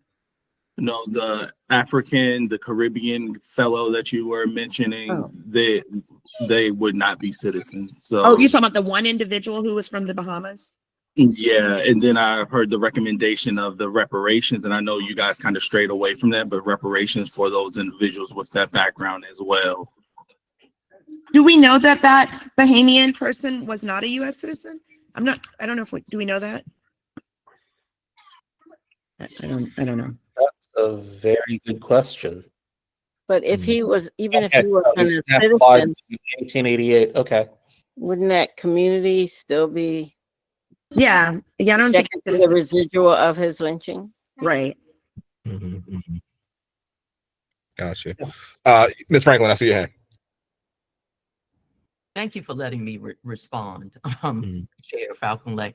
Mr. McDonald, I just want to make sure I was understanding your question as well, because I thought that I took a different thought process about your question. Are you asking if those who are not U.S. descendants of chattel slavery, if they don't agree, if the commission adopts this language, if they don't agree to reparations, what do you do? Yeah. Was that your question? So my question was more around for the reparations piece. If you're making that recommendation that those individuals with the African descendants or descendants of the Caribbean, did you guys have any thought around navigating people's thought? So I'm trying to word this carefully. So if you were to submit that the recommendation is that the individuals that were impacted by terror lynching, or those individuals that were impacted by slavery over time, and then submit that as a recommendation, I was thinking that one of the responses may be that some of these individuals who are of African descendants, yes, they had slavery in the Caribbean, but that was not a part of the U.S. So why would we give you reparations for those individuals? Oh, okay. Yeah. I think it goes towards what Commissioner Snowden said, that we're not the reparations commission, we're the lynching commission. And so I think that's a decision that the following commission is going to have to really reconcile more than us. Yeah. I mean, because the one thing that I know that we don't have in there, which would, I think, make this an even more challenging conversation, is we haven't included, direct cash payments to descendants of, racial terror lynching families and or communities. And, maybe we should, I don't know. But I think, again, Dr. Darity's, written testimony, he said it is beyond the ability of the state of Maryland to even consider, those kind of direct monetary reparations and compensation because we just don't have, the sheer enormity of it, dwarfs the entirety of Maryland's, budget. So that he's saying that's just not a practical reality, in terms of, that kind of recommendation. But, if that's something that you think we should consider, I mean, that's gonna, sort of get us into all kinds of weeds, and again, I just thinking of my own family, yes, my grandfather was the one who moved my mother's family from Baltimore to Harlem, and it was his grandfather who moved the family from Frederick to Baltimore, going back to the 1840s, 1850s. And yes, I have documentation. Thank you, Maryland State Archives. But then Dad was from Jamaica, and again, they met in New York. So, that's going to really, I think, make for, it's like we're going to have to come up with a very complex formula if we're going to go down that road. Yeah. So I will stop there, and Councilor Franklin, your hand is up. Yeah, we there was a recommendation for cash payments in there. Oh, have to go back and take a look at that. There was some recommendations, and you raised Dr. Darity. You're right. The American Descendants of Slavery, the Advocacy Foundation as well. This is why they were talking about payment of reparations should really come from the federal government, right? Because the number is so astronomical that Maryland, or just not Maryland, any state, yeah, wouldn't be individual state. Really the depth of what's owed to those of us who descend from U.S. chattel slavery. So I just wanted to say that. Yeah, I wanted to clarify as well, but we're not saying that, because I think our task is specific around those who have been lynched. Now, the descendants of those who have been lynched. Are we saying that Maryland does not have the capacity to entertain, or should we not be submitting cash payments directly to those verified descendants who have with the document as a recommendation? I just want to make sure I want to get clarification on how we're interpreting what Darity was saying. No, I think we do have the for the specific descendants of the lynching recommendations. We have that. And I just wanted to clarify something I said. I said we're not a reparations commission. I should have said reparations for slavery, because we are doing reparations, but reparations for lynching, not slavery. So I just wanted to clarify my previous remarks. Yeah, I'm just pulling up Dr. Darity's written testimony where he says, let's see, $10 million. Consider Maryland specifically, given its Black population of 1.8 million, say, conservatively, 1 million persons will be eligible for Black reparations. At $400,000 per person, the total cost of closing the racial wealth gap for Maryland residents would be $400 billion in a state with an annual budget of $65 billion. Even if the expense of closing the gap was distributed over a decade, $40 billion per annum would necessitate a substantial increase in taxes. The federal government, in contrast, as a sovereign currency issuer, will not have to raise taxes to meet a reparations obligation of this magnitude. So he says the limitations of your commission's charge to lynching Maryland between 1854 and 1950 does make for a manageable, albeit incomplete, scope for reparative action. Lynchings are a particular graphic illustration of the ferocity of anti-Black terrorism, but more atrocities have taken place in Maryland and, of course, elsewhere. And he goes on to say, we're not going to deal with any number of things, including medical experimentation at Johns Hopkins. It's like, what a commission of yours type, actually, what can we accomplish? There are three major tasks that can be fulfilled. First, as Commissioner Charles Chavis Jr. puts it, the mission of radical truth-telling is vital. Setting the record straight on Maryland's lynching trail is of deep value, particularly at a time when the nation is plunged towards narratives of its past fueled by lost cause-inspired lies. The commission can also specify ways in which the state can dismantle its own apparatus of structural racism. While full reparations for the harms that have been imposed is not feasible, ending the processes and mechanisms that have produced the harms certainly is practicable. And then the last thing it suggests is that we can do whatever we can to try to push the federal government to take on that responsibility. So I throw that out for, for consideration. Yes, Councilor Franklin. But here's the piece I know that he said in this. He talked about the fuller reparations, which is for the federal government. But this commission is charged with a very specific task.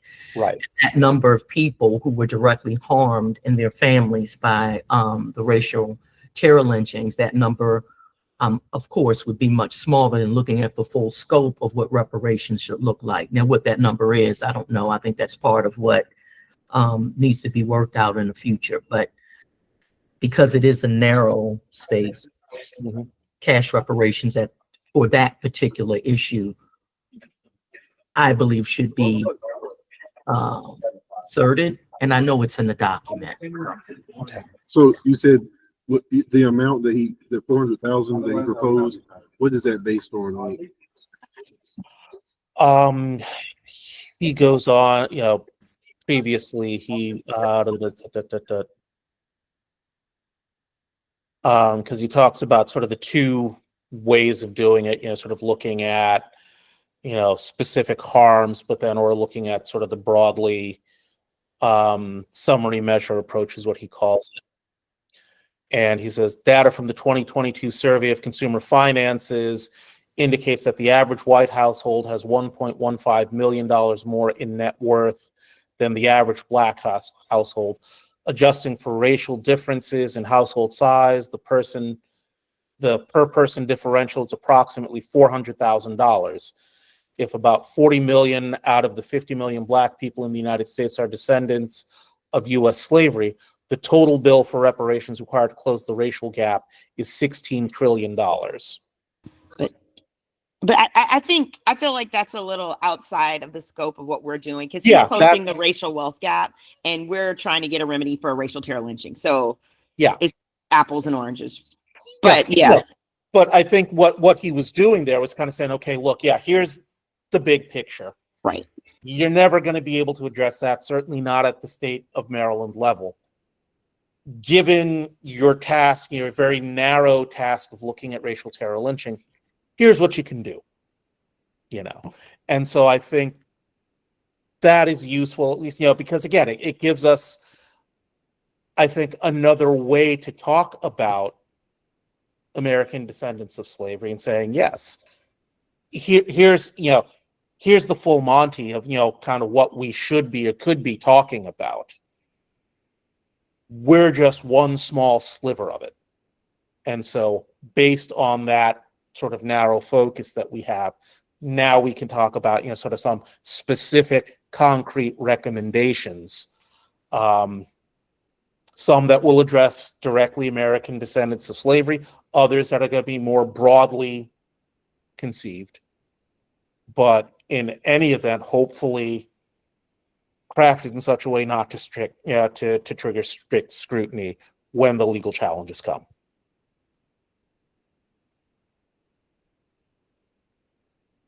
I don't know if that makes sense, but yeah, it does. It makes sense. Yeah. All right. Just being mindful of time. I do love this conversation, but we all got other stuff to do. Do we want to?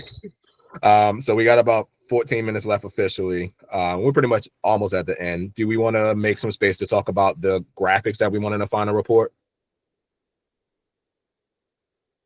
Yes, I will just say before we do that, if we could just are we agreed that if people want other things to show up in the report, you've got till Friday to get it in on the sheet, ideally through the comments, but should we call that question first? Sure, we can absolutely do that. And along with that, I definitely want to make sure we have clarification from council around voting on the recommendations. Mhm. How we go about that to make sure that we are in compliance. So we can start with that first vote about the submission of any final recommendations to include by Friday. Do you want to make it into business? Are we doing 11:59 p.m. Eastern, 11:59 Pacific? You let us know.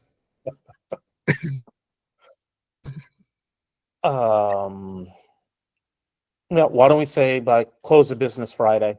Yeah, so 5 o'clock Friday. Yeah, it should be Okay. 2 o'clock All right. my time, but that's, yeah. Okay.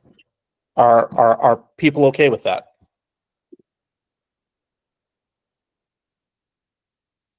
Yes, thank you, Commissioner Millen, for the reference to the Black Reparations Project.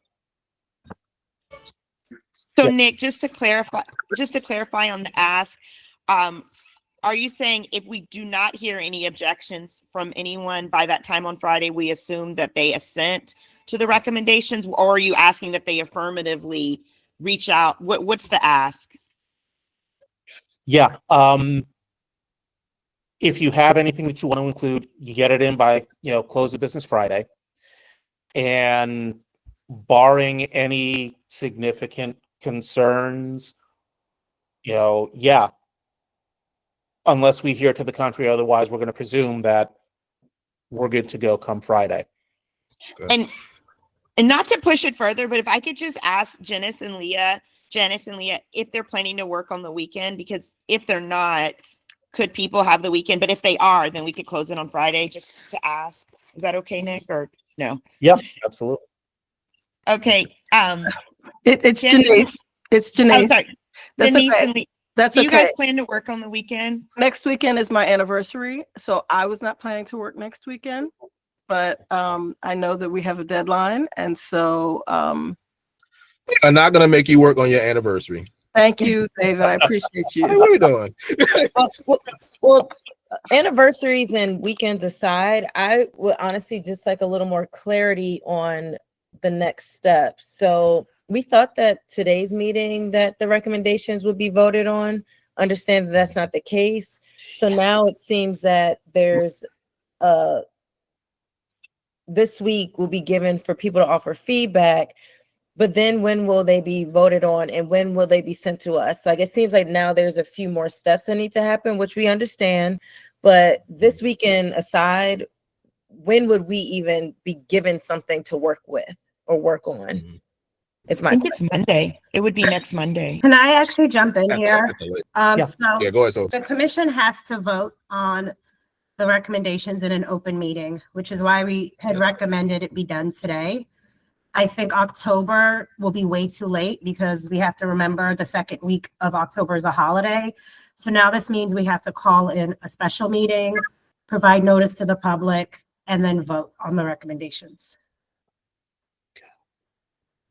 Do we do that next Monday? So if commissioners are available, I mean, it would have to be based like when we can get a quorum of commissioners. I mean, I could always send a doodle poll if that's helpful, but we would have to have a quorum in order to have the vote. could we do this next Monday at same time, 11:30 a.m.? Does that work for people? Can at least 10 commissioners commit to being here next Monday at 11:30? Don't have to take that long because everybody will have seen it by then. Everybody would have submitted their recommendations by then. We only showing up to vote. You would No have to be discussions. quick because I have class. That's fair.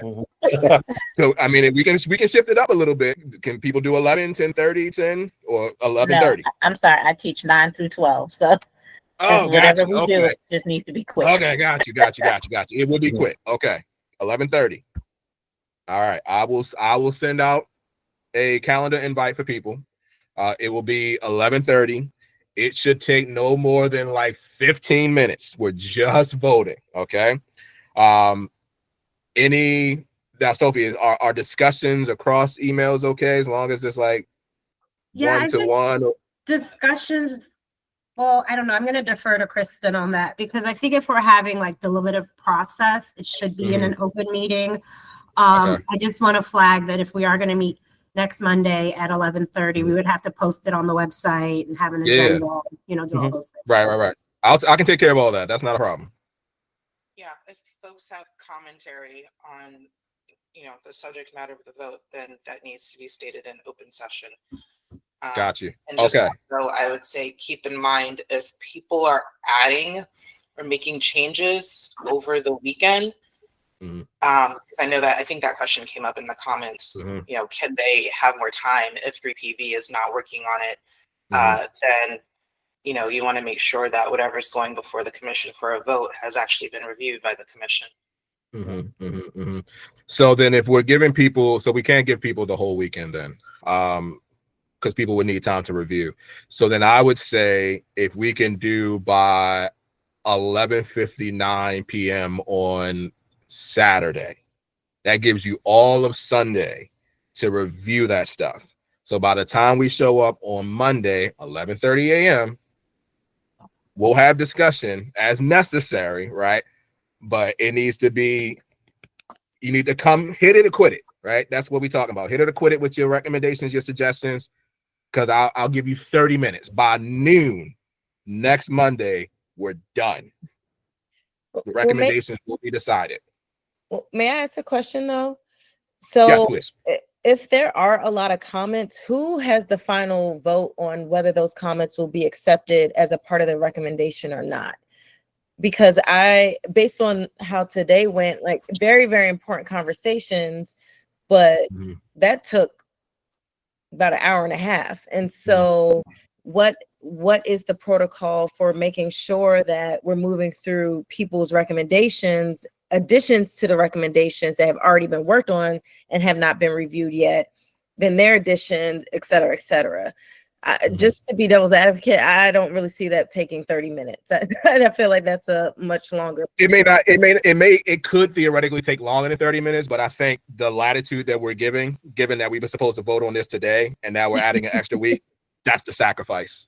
It really is kind of speak now, forever hold your peace type of situation, right? Yeah. So it's speak now. Now I understand that speak now, but who has the final go ahead of like, we approve that this recommendation or no, we approve that this edit to the recommendation that has already been worked on is something that we need to include. Like where does that part come in?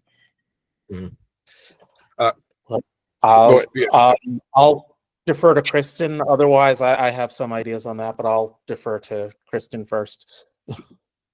And this, I think it needs to come through the same way it came through today, right? It needs to go to the Reconciliation Commission.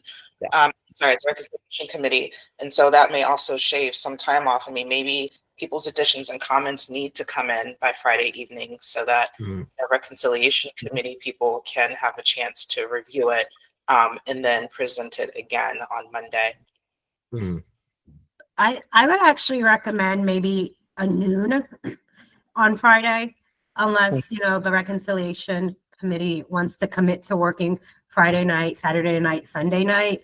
I think getting it in during business hours will give them the most time to actually review it.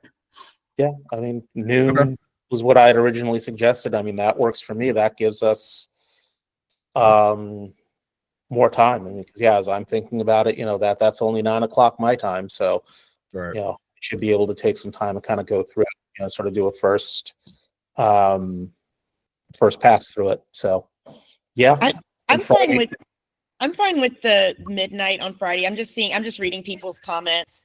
I feel like we're going to be working on this all weekend regardless. And so if everyone could aim for earlier, like do it as early as you can. But if there are a couple stragglers and they just can't get to it until later on Friday, then I think we can adapt. Okay. That's fair. I appreciate it, Commissioner Coles. Commissioner Miller, I see your hand. Yeah, then does the Reconciliation Committee need to commit to meeting on Saturday or Sunday to tie it together? Bring it together? I'm thinking this might be one of those moments where, we could possibly try to do that over email rather than trying to set up a meeting. Yeah, of course, I have my notebook here, meetings that could have been emails. I mean, and this might be one of those moments where, yeah, we'll see what's come in by noon, 5 o'clock at the latest, and just kind of try to go through it, or at least have people look at it, and then we can do it over email versus trying to find a meeting over the weekend, because people have lives. And I mean, like, for example, I love, Commissioner Coles, I love seeing your kids. I mean, it's just a great reminder that, we don't live to work, we do this work so we can live. But yeah, I want to make sure that you have time with your family, right? Because yeah, it's not like, we have enough time to be with family as it is. So I would be inclined to say, yeah, let's do this over email, for Reconciliation Committee. Just please monitor and check your email, because yeah, there'll be stuff coming through. But this way you can at least get to it, when the kids are down, or, when they're watching whatever it is that they're going to watch or do, and so you've got those few minutes where you can actually take a look at it, and just do it on your time. I think that would be better than trying to set up a meeting.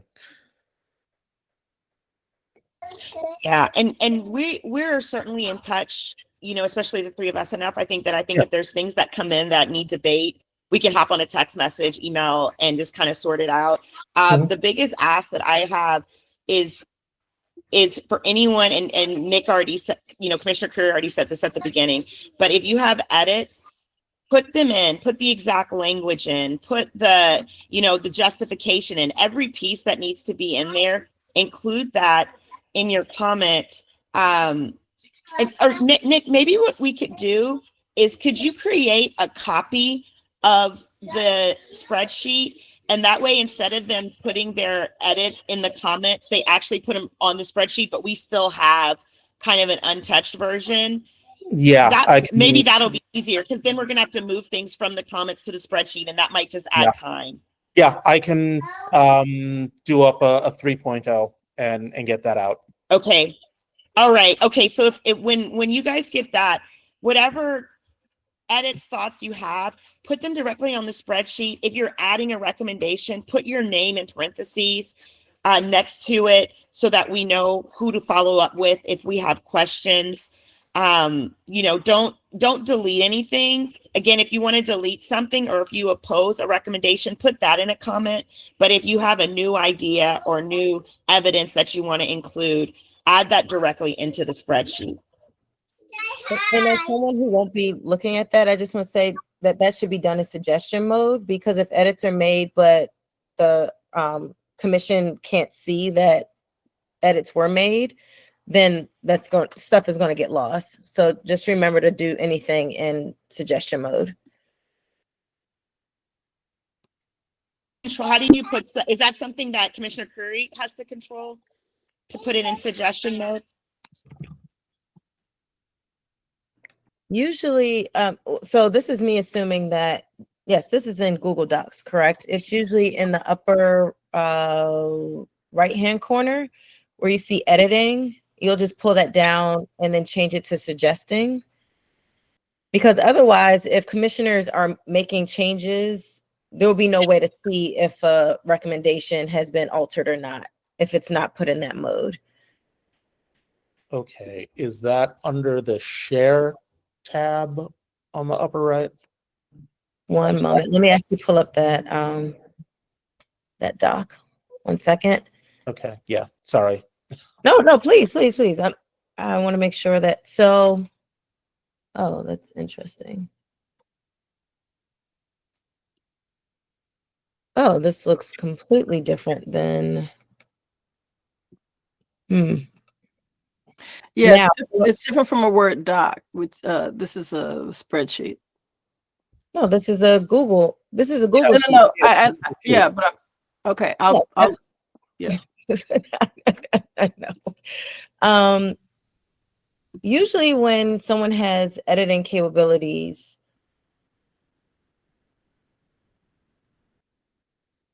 something pops up underneath the share where it says either editing. Let me see if I can even I can type in here. Okay. I'm not sure.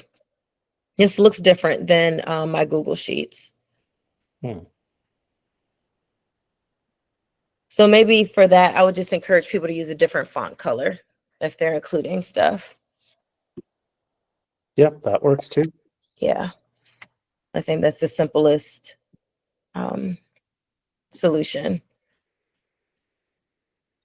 Just so that you all, when you're looking, because if you just see everything in black, I think that I would just say like, okay, no one has edits.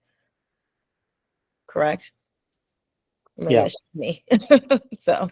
Well, I mean, except that I think, if we put comments, comments would show up, on the numbering there, but the edits themselves might not necessarily show up. So yeah. Except that, I think I get notifications anytime anybody goes in and does anything on it. So I think, we should be okay there. But yes, anything you can do to highlight the comments that you're making or the edits that you're making there, yes, that would be helpful.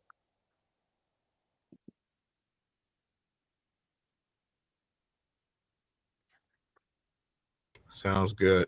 All right, so we are over time. I can't even tell you the last time we've had a meeting this long. It's been a while. Yeah, good conversation. But necessary, very necessary. So I'm not mad. This was a jam-packed 2 hours, so I ain't complaining. So in the instance of time, if there are any announcements that people want to share, quickly do so in the chat right now, or you can just send an email to the commission and we can share that as appropriate on the website. Since now I know we didn't get a chance to talk about the graphics, so perhaps there's a way we can not necessarily, it was more discussion. We weren't voting on anything. So if people have ideas for graphics, just share that via email. That can be an email. And we can move that along as well. Any final thoughts before we adjourn?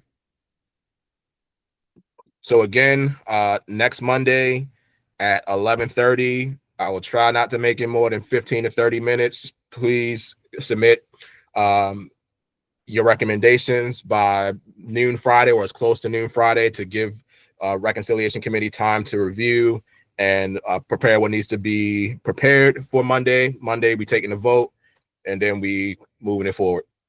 Sound good? Cool. All right. So with that, we will move to adjourn this meeting. Thank you all. I appreciate all the insight, all the wisdom, all the discussion that was shared this morning and afternoon. Again, we'll come back next week to take our official vote on those recommendations. And in the meantime, be safe, stay sane, do what you gotta do, and much appreciation as always. I'll see y'all next week. Yeah. And happy anniversary, Janice. And happy anniversary, yes. And do not work.